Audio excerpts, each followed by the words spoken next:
Hey guys, मैं विनय कुमार। तो मुझे उम्मीद है आप लोग पार्ट वन देख चुके होंगे। पार्ट वन में हम लोग ने पॉइंट वन के बारे में चर्चा किया था और आज हम लोग फिर से दो पॉइंट पढ़ने वाले हैं, जिसमें पॉइंट टू शामिल है और पॉइंट थ्री शामिल है। यह वीडियो क्लास 10 के सभी विद्यार्थियों के लिए काफ़ी मददगार साबित होगा और जो भी रेलवे की तैयारी कर रहे हैं उनके लिए भी ये काफ़ी मददगार साबित हुआ, क्योंकि रेलवे में अधिकतर क्वेश्चन आप देखेंगे तो एनसीईआरटी के बुक से ही पूछा जा रहा है। तो अब सभी वीडियो में अंत तक बने रहेगा। यदि आप मेरे चैनल पर नए हैं तो इस चैनल को सब्सक्राइब भी कर लीजिएगा। ठीक है, इस तरह से हम नोट्स आपको बना के दे रहे हैं। एक तरह से क्वेश्चन भी इसमें शामिल है और आपका पॉइंट भी शामिल है, कॉन्सेप्ट भी शामिल है। तो ध्यान दीजिए, जब ऑक्सीजन की उपस्थिति में, ये खुद का मेरा नोट्स है और काफी इंपॉर्टेंट है, जब ऑक्सीजन की उपस्थिति में मैग्नीशियम मैग्नीशियम रिबन का दहन होता है तो क्या बनता है?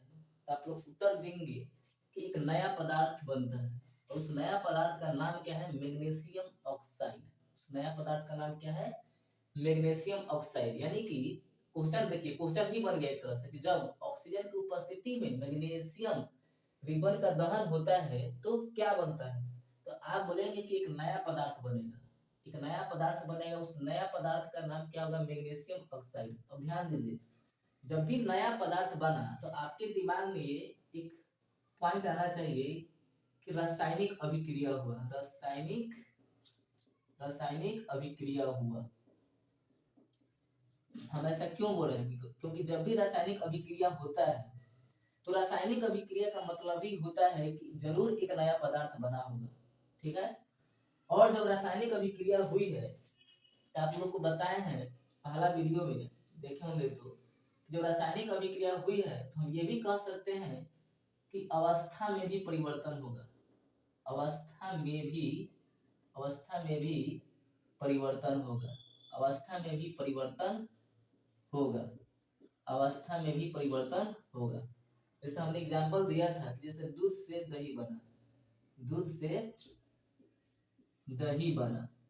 पहला वीडियो में यही एग्जांपल था कि दूध से दही बना। इसका मतलब क्या है?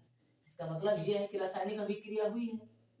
रासायनिक अभिक्रिया हुई है। हम ऐसा बात क्यों बोल रहे हैं? क्योंकि दूध से दही का बनना, एक नया पदार्थ बनना, दूध से दही बना। तो दही क्या है? यहाँ पर ध्यान देंगे तो दही क्या है?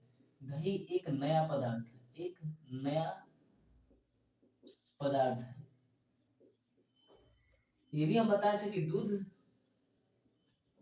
देखेंगे ध्यान से तो ये पानी जैसा होगा, लिक्विड टाइप का होगा, लेकिन दही पानी जैसा नहीं होगा।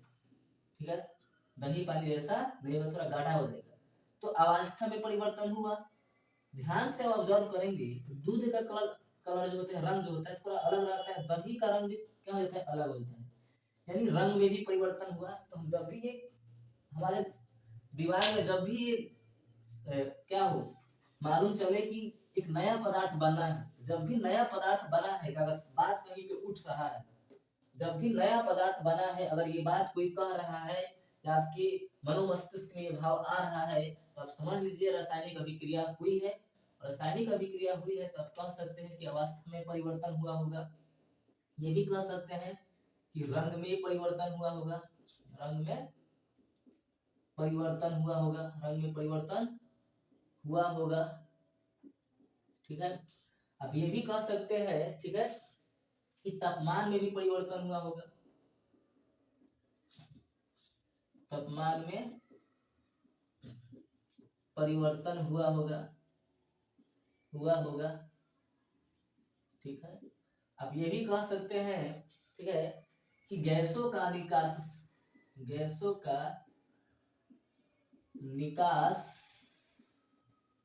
अथवा उत्सर्जन हुआ होगा, उत्सर्जन हुआ होगा। ठीक है ना? काफी इंपॉर्टेंट ये फैक्ट है। ठीक है ना? जैसे हम बोले, ध्यान दीजिए, आपके सामने हम क्वेश्चन रख रहे हैं। हम क्वेश्चन रखे कि जब हम हाइड्रोजन को ऑक्सीजन से, ध्यान दीजिए, हाइड्रोजन गैस है, ऑक्सीजन भी गैस है, ध्यान दीजिए, हाइड्रोजन भी गैस है, ऑक्सीजन भी गैस है। तो जब हाइड्रोजन को ऑक्सीजन से अभिक्रिया कराते हैं तो क्या बनता है? तो आप कहेंगे H2O बनता है, और H2O क्या है? आपका जल है। H2O क्या है? आपका जल है। तो आप ध्यान दीजिए, हाइड्रोजन क्या है? गैस है। ऑक्सीजन भी क्या है? गैस है। लेकिन जल गैस है? नहीं, जल गैस नहीं है। जल गैस नहीं है। जल गैस नहीं है। ये एक लिक्विड है, ये द्रव है, ये द्रव है, लिक्विड है। तो आपने क्या देखा? आपने ये देखा कि अवस्था में परिवर्तन हुआ। गैस था तो द्रव बन गया, तो ये अवस्था में परिवर्तन हुआ। रंग में भी परिवर्तन हुआ होगा, और एक नया पदार्थ बना। नया पदार्थ बना तो आप कह सकते हैं कि रासायनिक अभिक्रिया हुई है।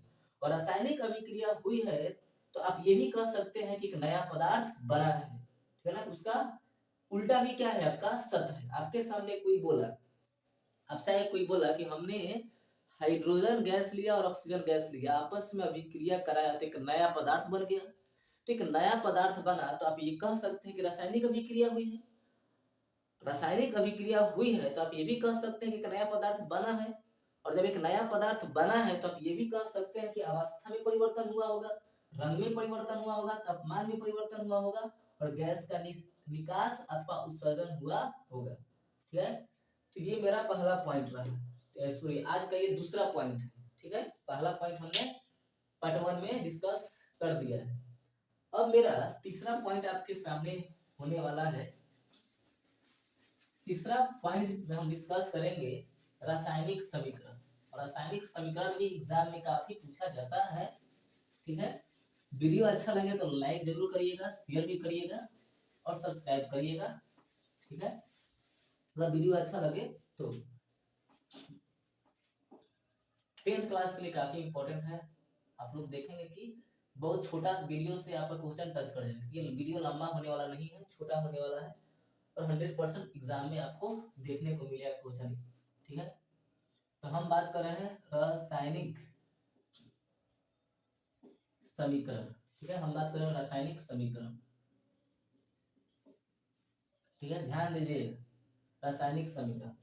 तो कोई आया और आपके सामने लिखा है मैग्नीशियम, मैग्नीशियम, ठीक है, और लिख दिया ऑक्सीजन, ऑक्सीजन। तो क्या बना? तो बोले एक नया पदार्थ बना। नया पदार्थ क्या बना? Magnesium oxide, magnesium oxide, magnesium oxide, magnesium oxide. ये एक नया पदार्थ है, ध्यान दीजिएगा। और एक नया पदार्थ बना तो आप कह सकते हैं कि रासायनिक अभिक्रिया हुई है। ठीक है, ध्यान दीजिए। हम तो इसको हम क्या कहेंगे? तो ये जो आप ध्यान दे रहे हैं, ये यहाँ से लेकर यहाँ तक, तो एक नया पदार्थ क्या बना? Magnesium oxide. तो इसे हम कहेंगे शब्द समीकरण। क्या कहेंगे? शब्द समीकरण। इस पूरे को हम क्या कहेंगे? इस पूरे को हम नाम देने वाले हैं शब्द समीकरण। क्या इसका नाम दिए हम? शब्द समीकरण। ये भी एक समीकरण है, लेकिन कैसा समीकरण है? शब्द समीकरण है। इसको हमने शब्दों में लिखा है। इसमें लिखा है, शब्दों में लिखा है। ठीक है, अब हम बात कर रहे हैं, देखिए ध्यान दीजिए, हम मैग्नीशियम का संकेत क्या होता है? संकेत Mg, तो ये हो गया Mg प्लस। ऑक्सीजन का संकेत क्या होता है आपका? ऑक्सीजन का संकेत होता है O2, क्या हो गया? O2। तो बन गया आपका एक नया पदार्थ MgO। क्या बन गया? MgO। तो इसको भी, इसी को हम कहते हैं मैग्नीशियम ऑक्साइड। इसी को हम कहते हैं मैग्नीशियम ऑक्साइड। इसी को कहते हैं मैग्नीशियम, मैग्नीशियम ऑक्साइड, ऑक्साइड। इसको कहते हैं मैग्नीशियम ऑक्साइड। तो इसको क्या कहेंगे? ठीक है, इसको हम क्या कहेंगे बताइए? MgO आ गया यहाँ पर, MgO2 भी लिख सकते हैं आप। ठीक है, तो हमने यहाँ देखा कि यहाँ हमने संकेत लिखा, मैग्नीशियम का संकेत Mg, ऑक्सीजन का संकेत O2, और मैग्नीशियम ऑक्साइड का जो आपका आ गया MgO2 आ गया, मैग्नीशियम ऑक्साइड। तो इसको हम क्या कहेंगे? तो इसको हम कहेंगे सूत्र समीकरण। क्या कहेंगे? इसको हमने, इसको सूत्र में लिख दिया। इसको हमने किस में लिख दिया? सूत्र में लिख दिया। तो इसको हम कहेंगे सूत्र समीकरण, सूत्र समीकरण, सूत्र समीकरण। तो आपने देखा कि समीकरण एक तरह से दो प्रकार का हो गया, एक शब्द समीकरण, एक हो गया आपका सूत्र समीकरण। अभी वीडियो में बने रहिए कि और मजा आने वाला है, ठीक है। इसमें ही हम डिस्कस करने वाले हैं एक और कॉन्सेप्ट, आपका ध्यान देंगे अगर तो क्या, देखिए ध्यान दीजिए, इसको हम मिटाते हैं, ठीक है। और उसके बाद हम आपको एक नया चीज फिर सिखाते हैं।